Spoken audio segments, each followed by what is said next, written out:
자, 이제 오늘 말라기 5번째 시간인가 그런데요. 이제 3장 이제 후반부로 들어갔습니다. 근데 오늘 첫 절에 보니까 하나님이라는 여호와라는 단어 앞에 만군의라는 수식어가 있어요. 만군의. 누군가의 이름 앞에 이런 수식어가 붙을 때는 그 사람을 설명하는 내용이 되고 또 정체성을 얘기하는 거겠죠. 그런데 만군이라는 표현은 언제 쓰는 표현입니까? 군대 용어고 또 전쟁 시에 필요한 용어죠. 근데 오늘 내용에 보면 무슨 대적이 쳐들어왔다든지 유다나 이스라엘이 어떤 공격을 당하고 있다든지 하는 전쟁의 내용이 전혀 없는데 표현은 전쟁에 해당하는 표현을 쓰고 있어요. 만군의 여호와.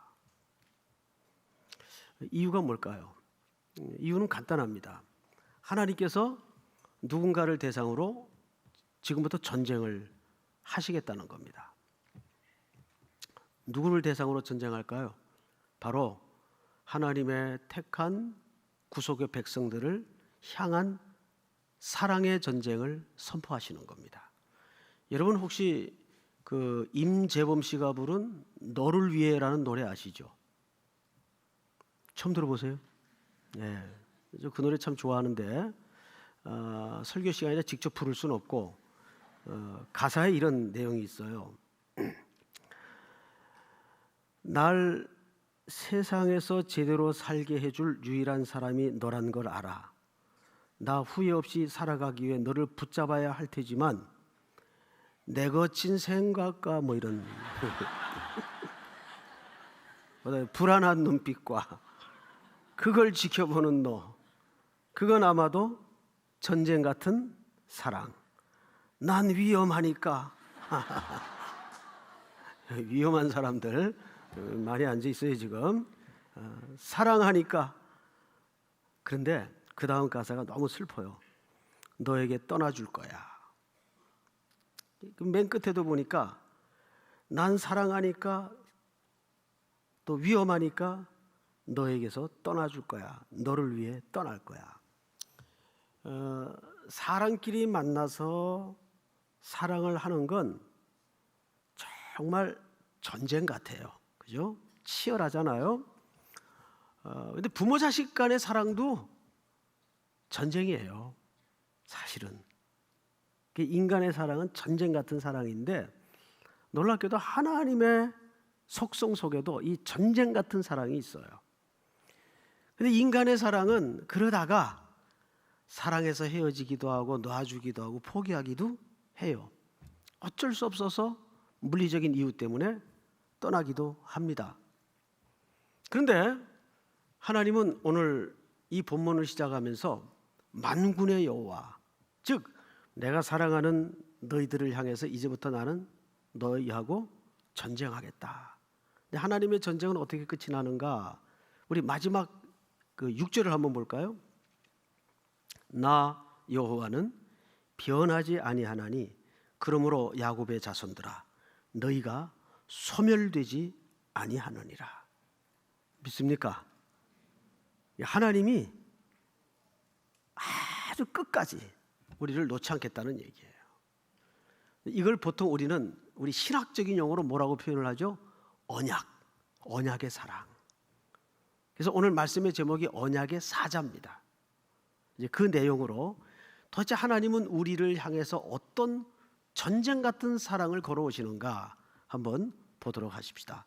우리 1절을 한번 볼까요? 만군의 여호와가 이르노라. 보라, 내가 내 사자를 보내리니. 누굴 보내요? 내 사자를 보내겠다. 사자라는 말이 등장을 해요. 그가 내 앞에서 길을 준비할 것이요. 그 사자가 하는 일은 누군가의 길을 준비하는 겁니다. 또 너희가 구하는 바 주가 갑자기, 이 갑자기라는 표현은 사실 갑자기 호련히 이런 묘사가 등장을 할 때는 더도 말고 그 다음에 반드시 심판이 나옵니다. 이제 후에 그거를 제가 짚어드릴 테니까 보십시오. 그리고 갑자기 그가 그의 성전에 임하시리니 곧 너희가 사모하는 바 누가 임하실 것이라? 언약의 사자가 임하실 것이라. 자, 이제 저를 보십시다. 여기 내 사자가 등장을 하고 끝에는 언약의 사자가 등장을 해요. 그 독자들이 성경을 읽다가 자세히 살피지 않으면 이 동일 인물로 이해를 합니다. 이건 동일 인물이 아니에요. 그래서 오늘 이 전쟁 같은 하나님의 사랑을 이해하는데 우리가 필요한 전제가 내 사자는 누구를 가리키는 것이며 언약의 사자는 누구를 가리키는 것일까? 이거를 분별해야 오늘 하나님의 전쟁 같은 사랑을 이해할 수가 있습니다. 그래서 이제 자막을 좀 띄워주세요. 이 누가복음 1장인데 사가랴가 태어날 어떤 아이를 위해서 예언하는 내용이에요. 이 아이는 세례 요한을 얘기합니다. 자, 이 아이여 내가 지극히 높으신 이의 선지자라 일컬음을 받고 주 앞에 앞서가서 뭘 준비하죠? 그 길을 준비하여 주의 백성에게 그 죄 사함으로 말미암는 구원을 알게 하리니 이는 우리 하나님의 긍휼로 인함이라. 이로써 돋는 해가 위로부터 우리에게 임하여 어둠과 죽음의 그늘에 앉은 자에게 비치고 우리 발을 평강의 길로 인도하시로다 하니라.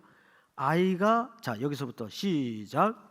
아이가 자라며 심령이 강하여지며 이스라엘에게 나타나는 날까지 빈들에 있으니라. 자, 빈들에서 자란 아이가 성경에 누가 나옵니까? 세례 요한입니다. 그래서 이 대목은 세례 요한에 대한 설명인데 76절을 다시 보시면 이 아이여 네가 지극히 높으신 이의 선지자라 일컬음을 받고 주 앞에 앞서가서 뭘 준비한다 그랬죠? 길을 준비하는 자로 네가 쓰여질 것이다. 길을 준비한다. 이거를 후대에 예수님께서 다른 복음서에서 조금 더 자세하게 설명을 했어요. 자, 이 대목은 자막 없어요. 마태복음 11장을 다 이어옵니다. 말라기 다음 책입니다. 마태복음 11장 1절서부터 제가 좀 읽겠습니다. 예수께서 12 제자에게 명하기를 마치시고 이에 그들의 여러 동네에서 가르치시며 전도하시러 거기를 떠나가시니라. 요한이 옥에서 그리스도께서 하신 일을 듣고 제자들을 보내어 예수께 여짜오되 오실 그이가 당신이 오니까 우리가 다른 일을 기다리오리까. 자, 저를 보세요. 설명 좀 듣고 지나가십시다. 무슨 내용이냐 하면 세례 요한이 그렇게 태어나서 빈들에서 자랐어요. 그리고 그는 가죽 털옷을 입고 가죽 띠를 메고 빈들에서 석청을 먹으면서 야인 생활을 합니다. 그런데 그때 헤롯 왕이 자기 아내를 버리고 동생의 아내를 취해서 와이프를 삼아요. 그러니까 말하자면 집안에서 불륜이 벌어진 겁니다. 그런데 권력자가 한 짓이니까 아무도 이야기를 못하는 거예요. 이걸 세례 요한이 직격탄을 날립니다. 이게 하나님 앞에 이런 짓을 할 수가 있느냐. 그것 때문에 체포가 돼요. 선동죄로. 그리고 지금 옥에 갇힌 겁니다. 근데 옥에 갇혀서 오랜만에 조용히 혼자 묵상을 하며 기도하며 생활을 하는 가운데 평소 마음에 늘 그 혼란이 일어나고 있던 문제에 대해서 기도를 하기 시작합니다. 예수에 대한 문제였어요. 아니, 내 뒤에 오신 저 예수라는 사람이, 예수와 세례 요한은 성경에 보면 먼 친척벌이 돼요. 사실은 분명 청중들도 따르고 사람들도 일부는 메시아다 해서 그를 추앙하기도 하는데 이 사람이 하는 일을 보니까 뭐 허름한 사람들을 모아다가 무슨 나라를 새롭게 만든다 그러고 병자 고치고 안수하고 또 세리와 또 기생들 이런 사람들하고 식사를 하고 그리고 내내 이 변두리로 이렇게 돌아다니는 거예요. 가난한 동네로. 그 세례 요한의 입장에서는 오실 메시아를 준비하는 자로서 볼 때에 야, 저래 가지고 무슨 나라가 준비되겠는가? 무슨 나라에 변화가 일어나겠는가? 좀 이해가 잘 안 됐어요. 혼란이 일어난 겁니다. 저 사람이 내가 소개할 그 메시아가 구약에서 예언되던 그 메시아가 맞나? 해서 자기 제자들을 시켜서 이참에 너희들 그 예수라는 사람한테 가서 좀 직접 물어봐라. 오실 그이가 당신입니까? 아니면 우리가 다른 사람을 기다려야 됩니까? 라고 질문을 던진 겁니다. 세례 요한이 옥에서. 세례 요한이 제자들이 예수님을 직접 찾아갔습니다. 그리고 그대로 전합니다. 우리 선생님이 지금 옥에 갇혔지만 이런 평소에 혼란을 질문으로 담아서 선생님께 전하는 겁니다. 오실 그이가 당신 맞습니까? 아니면 우리가 다른 사람을 기다려야 됩니까? 그러니까 예수님이 이제 대답을 해요. 4절 이렇게 대답합니다. 예수께서 대답하여 이르시되 너희가 가서 듣고 보는 것을 요한에게 알리되 맹인이 보면 못 걷는 사람이 걸으면 나병 환자가 깨달음을 받으면 못 듣는 자가 들으며 죽은 자가 살아나며 가난한 자의 복음이 전파된다 하라. 이것은 전형적인 하나님의 나라가 임하는 사인들을 모아놓은 겁니다. 자, 그 다음에 보세요. 누구든지 나로 말미암아 실족하지 아니하는 자는 복이 있도다. 이거 누굴 가리킨 걸까요? 세례 요한을 가리킨 겁니다. 그러니까 너희 선생님한테 실족하지 말라 그래라, 오해하지 말라 그래라, 이렇게 된 거죠. 그리고 세례 요한의 제자들은 그 대답을 가지고 스승에게로 돌아갔어요. 그 후에 이제 남은 제자들과 청중들에게 예수님이 방금 그 질문을 가지고 왔던 장본인인 세례 요한에 대해서 예수님이 직접 설명을 합니다. 이제 7절 여러분들이 한번 같이 읽겠습니다. 시작. 그들이 떠나매 예수께서 무리에게 요한에 대하여 말씀하시되 너희가 무엇을 보려고 광야에 나갔더냐? 바람에 흔들리는 갈대냐? 그러면 너희가 무엇을 보려고 나갔더냐? 부드러운 옷을 입은 사람이냐? 부드러운 옷을 입은 사람들은 왕궁에 있느니라. 9절 시작. 그러면 너희가 어찌하여 나갔더냐? 선지자를 보기 위함이었더냐? 옳다 내가 너희에게 이르노니 선지자보다 더 나은 자니라. 잘 보세요. 기록된 바, 그러니까 어떤 성경을 지금 인용하는 겁니다. 예수님이 기록된 바 보라 내가 내 사자를 네 앞에 보내노니 그가 네 길을 네 앞에 준비하리라 하신 것이 이 사람에 대한 말씀이니라. 이 사람은 누구예요? 세례 요한입니다. 놀랍게도 지금 예수님이 인용한 이 본문은 우리가 어디서 봤는데 방금 어디서 봤어요? 말라기 오늘 3장의 말씀이에요. 그러니까 자, 저를 보세요. 말라기서 3장 1절에 나타난 내 사자는 길을 준비하는 사람인데 구약에서는 이게 누군지를 몰랐어요. 어떤 사람은 엘리야라 그러기도 했고 뭐 분분했어요, 의견이. 근데 예수님이 직접 해석을 해줬어요. 송목사 해석도 아니고 어떤 성경에 등장하는 인물의 해석도 아니라 예수님이 친히 해석을 해줬어요. 그 사람이 바로 누구라? 이 사람이라. 세례 요한이다 그 말이에요. 내 사자. 이해가 됩니까? 자, 성경을 또 보십시다. 11절 내가 진실로 너에게 말하노니 여자가 낳은 자 중에서 세례 요한보다, 정확히 말씀하시죠. 이제 세례 요한보다 큰 이가 일어남이 없도다. 할렐루야. 자, 이제 저를 보세요. 다 됐어요.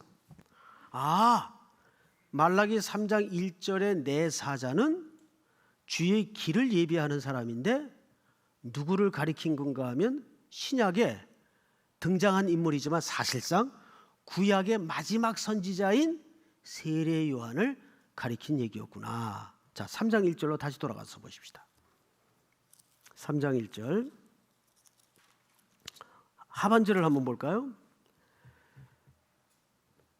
보라 내가 내 사자를 보내리니 그가 내 앞에서 길을 준비할 것이요 또 너희가 구하는 바 주가 갑자기 그의 성전에 임하시리니 곧 너희가 사모하는 바 무슨 사자가 임할 것임이라? 언약의 사자가 임할 것이며, 여기 말하는 언약의 사자는 바로 누굴 가리킵니까? 바로 예수님 자신을 가리키는 거예요. 그러니까 예수님은 언약의 사자로서 묘사되었고 여기서 설명한 내 사자는 누구를 가리킨 거였어요? 세례 요한을 가리킨 거였어요. 우리가 이제 마칠 때쯤 이 찬양을 할 거예요. 그 마라나타라는 찬양인데 이 찬양 부를 때마다 참 은혜가 됩니다. 가사 중에 이런 가사가 있어요. 마라나타 주 예수여 어서 오시옵소서. 모든 열방이 주께 돌아와 춤추며 경배하게 하소서. 우리 주님 다시 오실 길을 만들자. 십자가를 들고 땅끝까지 우린 가리라. 우리 주님 하늘 영광 온 땅 덮을 때 우린 땅 끝에서 주를 맞으리. 어디서 주를 맞이한다고요? 땅 끝에서. 땅 끝은 어디입니까? 주님 가라 하신 그곳입니다. 그 땅 끝에서 주님의 오실 길을 만들고 준비하다가 누구를 맞이해요? 바로 그 주님을 맞이하는 겁니다. 세례 요한이 이 일 때문에 왔다고요. 주님의 오실 길을 준비하기 위해서 세례 요한이 이 땅에 태어난 겁니다. 그리고 그의 선포를 통해서, 그래서 세례 요한은 성경에서 자기를 이렇게 정의하면 나는 광야에 외치는 소리라. 광야에 외치는 자라고도 얘기하지 않아요. 광야에 외치는 자에 그냥 나는 소리에 불과하다. 사자라는 거 원래 뭐 하는 거예요? 원어에 보면 두 가지로 설명합니다. 장애물을 거두는 사람, 길을 깨끗게 만드는 사람. 요즘도 대통령이 다른 나라를 순방하기에 앞서서 준비사절단이 미리 그 나라를 갑니다. 그래서 행정적 절차를 다 밟아놓고 의제까지 다 정해서 사실은 거의 합의를 이루어 놓고 후에 대통령이 가서 사진 찍고 사인하고 조약을 맺는 식만 하는 거예요. 세례 요한이 그 역할을 위해서 왔다고요. 이 찬양을 부를 때마다 제일 가슴 뭉클했던 대목이 어디냐 하면 우리 주님 하늘 영광 온 땅 덮을 때 우린 땅 끝에서 그분을 맞이할 것이다. 얼마나 감격이 있는지 몰라요. 이것이 오늘 우리 성도와 교회 공동체에게 이 시대에 명하시는 하나님의 영원한 사명이고 약속입니다. 사랑하는 우리 삼일의 성도 여러분, 우리가 해야 될 일, 가야 될 길도 많지만 결국 그 해야 될 일과 모든 가야 될 길의 끝은 땅 끝에서 주님 오실 길을 준비하는 사명입니다. 믿습니까? 이것이 우리 모든 이들의 기도의 제목이 되기를 축복합니다. 자, 성경을 또 보실까요?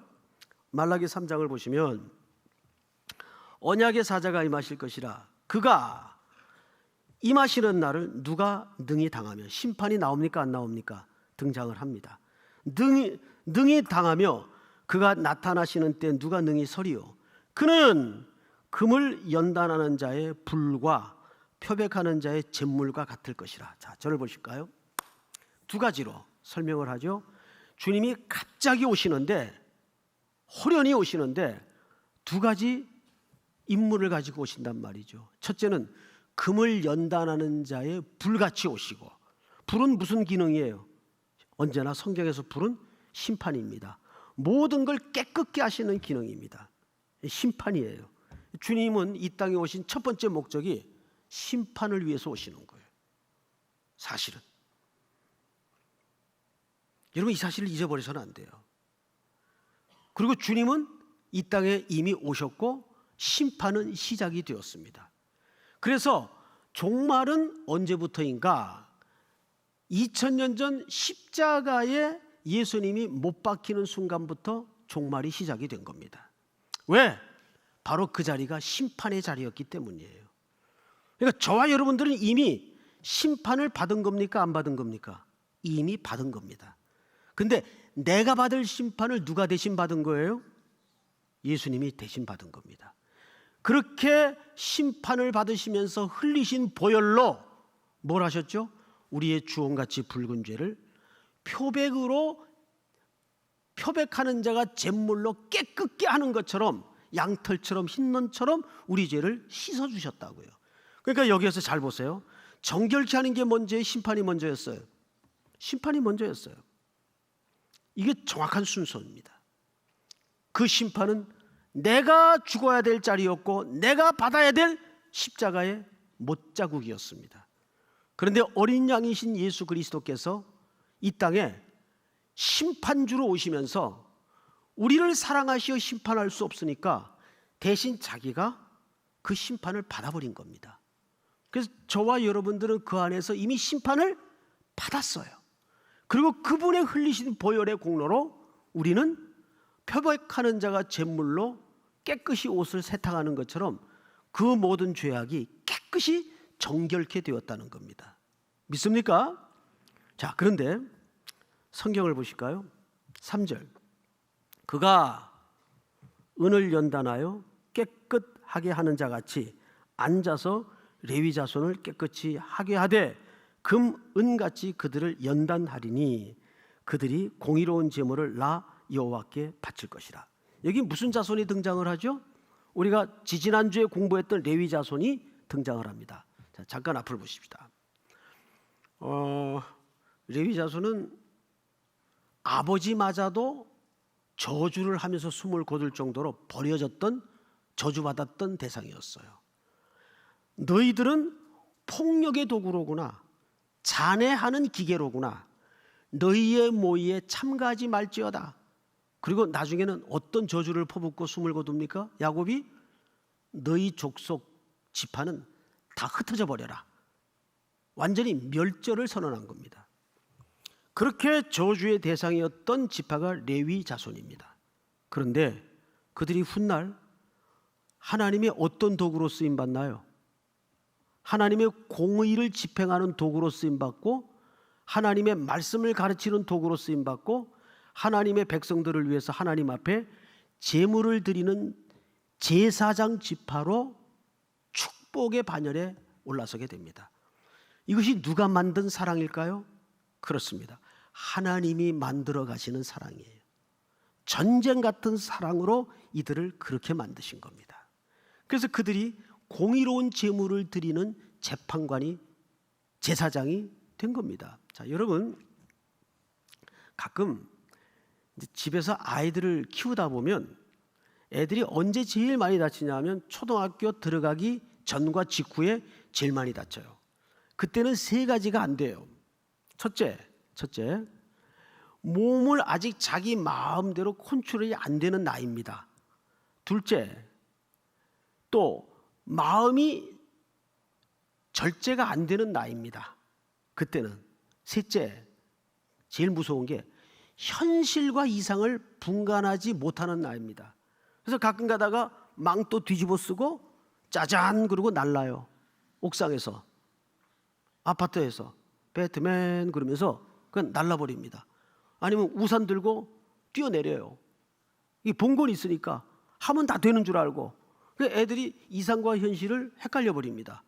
게다가 육체적인 신체 능력은 아직 따라주지도 못하는데 마음은 될 것 같으니까. 그래서 많이 깨지고 찢어지고 부러져서 들어와요. 그때 그 아이를 키우는 어머니들의 연령은 이제 엄마 초보자들입니다. 그러면 같이 죽어요. 사색이 되죠. 그래서 일단 애가 어디 부러지거나 찢어져서 들어오면 이제 엄마 아빠가 들쳐업고 응급실로 뜁니다. 침대에 뉘어놓고 일단 이제 응급처치를 해야 되겠죠. 피 닦고 환부를 드러내서 이제 다 소독을 한 다음에 의사가 제일 먼저 염증 생기지 않도록 이런 그 대못 같은 주사 바늘을 들고 애 앞에서 왔다 갔다 해요. 그러면 그때 애 표정이 어떻게 될까요? 선생님 안 아프게 놔주세요 하고 팔 내미는 애 있나요? 그런 애는 없어요. 그때부터 아이들은 죽을 힘을 다해서 퀼라 그럽니다. 그리고 뻗댑니다. 그때 의사 선생님이 주사를 못 놓죠. 뭐 방법이 없어요. 그때는 할 수 없이 이제 아빠가 헤드락을 걸고 목을 제압한 다음에 팔을 안발을 걸어가지고 꼼짝 못하게 만들어요. 이때부터 이제 전쟁이 시작이 되는 거예요. 이때 아이가 아빠 살려줘, 놔줘. 얘가 붙들려 있어야 사는 건데 놔주는 게 사는 건 줄 알아, 애들은. 그러면 그때 어느 바보 같은 아빠가 그래 잠깐 놔줄 테니까 너 좀 마음에 내키면 그때 주사 맞자. 그래서 순순히 따라줄 아이가 있나요? 그런 애들은 없어요. 할 수 없이 강압적으로 아이를 제압해서 주사를 놓고 환부를 드러내서 처치를 하고 꼬매야 아이가 상처 안 남게 깔끔하게 회복이 됩니다. 이게 무슨 사랑이에요? 전쟁 같은 사랑이에요. 하나님께서 가끔 우리 개인에게 공동체에 이렇게 상처를 드러내서 아프지만 수치를 드러내서 우리를 꼬매고 고치게 할 때가 있어요. 근데 하나님이 그런 방법을 채택하십니다. 여러분 보실까요? 5절을 한번 보십시다. 5절. 여기 보시면 이스라엘의 7대 죄악이 드러납니다. 잘 보세요. 내가 심판하러 너에게 임할 것이라. 점치는 자에게와 간음하는 자에게와 거짓 맹세하는 자에게와 품꾼의 싹스에 대하여 억울하게 하며 과부와 구하를 압제하며 나그네를 억울하게 하며 나를 경외하지 아니하는 자들에게 속히 증언하리라. 만군의 여호와가 말하였느니라. 여기서도 무슨 여호와로 등장을 하죠? 상처를 드러내시고 째셔서 꼬매고 주사 놓는 전쟁하시는 하나님의 모습으로 묘사를 하고 있어요. 그런데 이 7가지 죄악의 모든 상처와 수치와 악의 공통점이 뭡니까? 인간에 대한 죄악이에요. 이웃에 대한 죄악이에요. 제가 어제 테드라는 그 프로그램이 있어요. 테드 여러분 가끔 보십니까? 거기 아주 좋은 강연들이 굉장히 많이 올라와 있어요. 그 테드라는 프로그램에서 지미 카터 미국 전직 대통령의 강연을 듣게 됐습니다. 미국 초등학교들 학생들의 소원이 뭐냐면 그 지미 카터와 같은 전직 대통령이 되는 게 소원이래요. 애들 꿈도 야무져요. 일단 대통령은 한번 하겠다는 얘기 아니에요. 그만큼 지미 카터는 현직에 있을 때보다는 그 퇴임하고 나서 그 행적에 굉장한 그 업적과 칭송이 있었습니다. 특사로도 많이 각 나라를 다녔었죠. 그가 그렇게 세계 어려운 곳에 고난의 현장에 발을 디디며 돌아다닌 나라가 145개국인가 7개국이랍니다. 어마어마하게 다녔죠.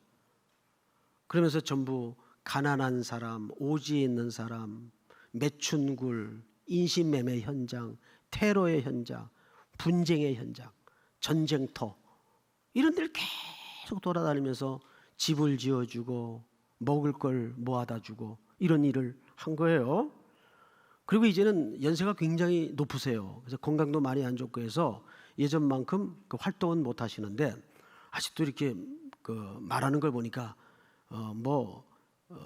기운은 쌩쌩하더라고요. 그런데 이분이 그렇게 수십 년 동안 그런 사람들과 그런 현장을 두고 볶고 느끼면서 내린 결론이 뭐냐면 이런 결론을 내려요. 인류 최대의 죄악이 뭐냐? 여성과 어린이들에 대한 폭력이다라는 정의를 내려요. 여성과 어린이들에 대한 폭력이다. 이건 상대적으로 약자들 아닙니까? 사회적으로도 약자고. 그러면서 그가 무서운 통계를 쭉 아주 거의 다 원고도 안 보고 암송을 하고 있더라고요. 이건 현장에서 몸으로 경험한 교훈이니까 잊을래야 잊을 수가 없었겠죠. 여러분 생각에 우리 지구촌에 지금 노예 제도가 있다고 생각하십니까? 없다고 생각하십니까? 노예 제도가 있습니다. 그러면 노예 같은 신분으로 살아가는 사람들이 대충 한 몇 명 정도 존재한다고 생각하세요? 놀라지 마세요. 3천만 명. 웬만한 크기의 한 나라 단위입니다. 3천만 명. 어마어마합니다. 여러분, 그런데 그 중에 대부분이 여성과 어린이들이에요. 근데 그 중에 80%가 또 그들이 어떤 노예 신분으로 매여 있느냐? 성적인 폭력의 도구로 쓰임받고 있는 거예요. 성적인 폭력의 도구로. 근데 더 무서운 얘기를 해요. 그러면 이와 같은 인류의 가장 악한 짓들이 그 근본적인 문제가 어디서부터 발생하느냐? 뜻밖의 얘기를 하더라고요. 저는 그 설명에 충격을 받으면서 깊이 동감을 했습니다. 이런 얘기를 합니다. 그것은 각 나라들이 갖고 있는 종교 경전에 대한 잘못된 해석 때문이다. 우리로 말하자면 성경에 대한 잘못된 해석과 적용 때문이다. 특별히 이슬람 나라 같은 경우에는 그들의 경전을 잘못 해석해서 지금도 성인도 되기 전에 여성들에게 여성 할례를 가해요. 가장 예민한 부분을 제거를 해서 성적인 놀이개로 남자들이 폭력을 저지릅니다. 그건 아주 인권살인이고 인격살인이에요. 근데 그렇게 비참하게 생활하는 이 문명 하에 인류가 3천만 명이나 된다는 거예요. 저는 그 해석에 대해서 깊이 공감을 했어요. 왜 그런지 아세요? 그 해석이 전부 남자들에 의해서 해석이 되어져 왔고 적용되어져 왔기 때문입니다. 게다가 오늘 이 말라기서 같은 끔찍한 일들은 왜 벌어졌는지 아세요? 하나님의 말씀에 대한 왜곡과 잘못된 이해 때문에 이런 죄악들이 벌어진 거예요. 그러니까 우리가 하나님의 말씀을 제대로 안다는 게 뭘까요? 성 어거스틴이라는 사람이 있어요.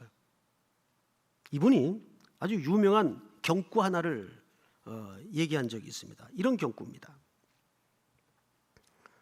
하나님을 사랑하라. 그리고 네 마음대로 해라. 이게 무슨 뜻인지 이해되세요, 여러분? 하나님을 사랑하라. 그리고 네 마음대로 해라. 하나님만 사랑하면 그 다음엔 내 마음대로 해도 하나님이 나를 사랑할 거라는 그런 얘기가 아니에요. 하나님을 진짜 사랑한다면 나머지 모든 삶의 부분에 대해서 그 사랑이 삶의 원리를 가르칠 것이다, 그 말이에요. 사실 이게 굉장히 큰 얘기입니다. 높은 얘기입니다. 깊은 얘기입니다. 하나님을 사랑하라. 그리고 네 마음대로 해라. 이건 방종과 방임을 얘기하는 설명이 아닙니다. 그렇다면 우리가 생활 속에서 이런 7대 악에 해당하는 구정물들을 토해내는 삶을 아직도 끊어내지 못하고 갖고 있다면 뭐에 대한 잘못된 이해입니까? 하나님에 대한, 그분의 말씀에 대한 잘못된 이해를 갖고 있다는 거예요. 저는 이 말에 너무 동감이 돼요. 사랑하는 우리 3일의 모든 성도 여러분, 우리 두 가지로 결론을 맺어야 될 것 같습니다. 첫째, 여기서 소개된 내 사자는 세례 요한입니다.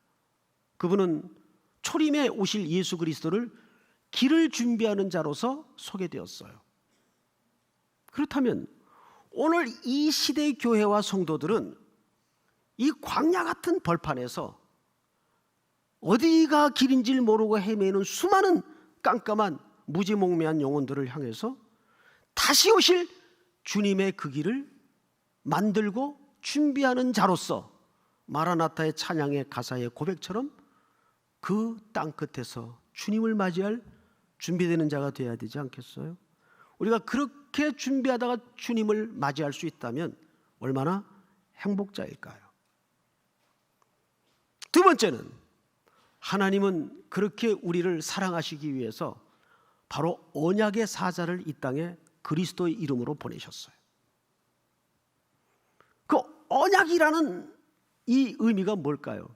하나님이 우리를 구속하여 내가 너를 반드시 포기하지 않고 끝장을 보겠다는 그 성실하신 약속에 묶인 사랑이라는 얘기입니다. 그 사랑을 어떻게 하겠다는 얘기죠? 만군의 여호와, 전쟁 같은 사랑을 하겠다는 얘기예요. 아무리 버티고 아무리 도망다니고 아무리 주저앉고 아무리 넘어져도 내가 너를 반드시 일으킬 것이고 음부에 네 자리를 펼지라도 내가 거기 있을 것이며 너를 놓지 않겠다. 너는 절대 소멸되는 법이 없을 것이다. 너의 죄를 대속하기 위해서 언약의 사자를 보내어 십자가에 내 아들을 못 박았다. 그러니 내 언약의 사랑에 묶인 나의 아들들아 딸들아, 바로 그 주님 다시 오시는 그 길을 예배하는 땅끝에 선 자로서 그 주님을 맞이하는 인생을 살아라. 이것이 언약의 사자를 이 땅에 보내시어 우리에게 준비케 하시는 하나님의 마음입니다. 오늘 이 말라기 선지자의 위대한 노래가 우리 모든 성도들이 동일한 고백이 되어서 땅끝에서 오실 주님을 맞이하는 준비되는 인생이 되고 또 명절이 될 수 있기를 주의 이름으로 축복합니다. 다 일어나십시다. 마라나타 찬양하죠.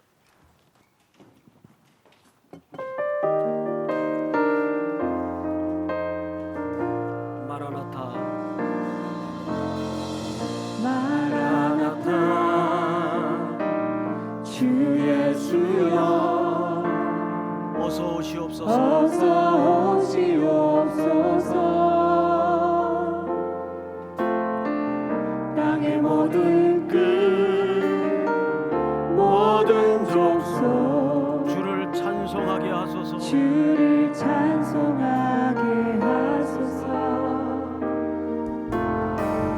마라나타 주 예수여 어서 오시옵소서. 모든 열방이 주께 돌아와 춤추며 경배하게 하소서. 우리 주님 다시 오실 길을 만들자. 십자가를 들고 땅끝까지 우린 가리라. 우리 주님 하늘 영광 온 땅 우린 땅끝에서 주를 맞으리. 땅끝에서 주를 맞으리. 마라나타 마라나타 아멘 주 예수여 오시옵소서. 마라나타 마라나타 아멘 주 예수여 우리 주님 다시 오실 길을 만들자. 우리 주님 다시 오실 길을 만들자. 십자가를 들고 땅끝까지 우린 가리라.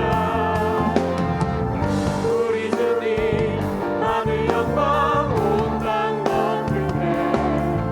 우리 땅끝에서 주를 맞으리. 마라나타 마라나타 아멘 주 예수여 오시옵소서. 마라나타 마라나타 아멘 주 예수여 오시옵소서. 사랑하는 형제자매 여러분, 우리 서집제로 한번 기도합시다. 고요히 머리 숙여 오늘 우리가 올려드린 찬송의 내용처럼 우리 주님 다시 오실 길을 만들자. 십자가를 들고 땅끝까지 우린 가리라. 우리 주님 하늘 영광 온 땅 덮을 때 우린 땅끝에서 그분을 맞이해야 될 겁니다. 그럴 수만 있다면 우리는 행복자입니다. 오늘 그런 인생으로 쓰여지게 하시고 그런 인생으로 드려지게 하시고 준비되게 하여 주시옵소서. 내 생에 찾아오셔서 전제 같은 사랑을 걸어오신 하나님, 속히 하나님의 은혜 앞에 항복하게 하시고 그 십자가의 사랑 앞에 설득되는 인생이 되게 하여 주시옵소서. 우리 주여 한번 보는 다음에 통성으로 기도합니다.